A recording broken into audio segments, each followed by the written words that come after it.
What's going on, everyone? Welcome back to How To Knots. Today I'm going to show you how to tie a mooring hitch. So let's get right into the tutorial. The mooring hitch is a very practical knot, obviously to moor your boat to an object. And it has a quick release, which is very, very useful.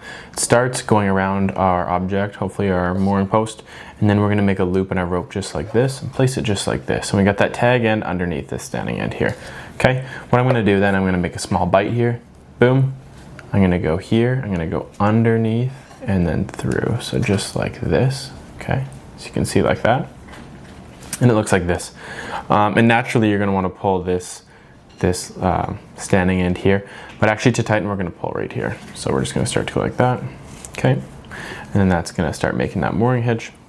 And then I can slide it up a little bit before it gets tight.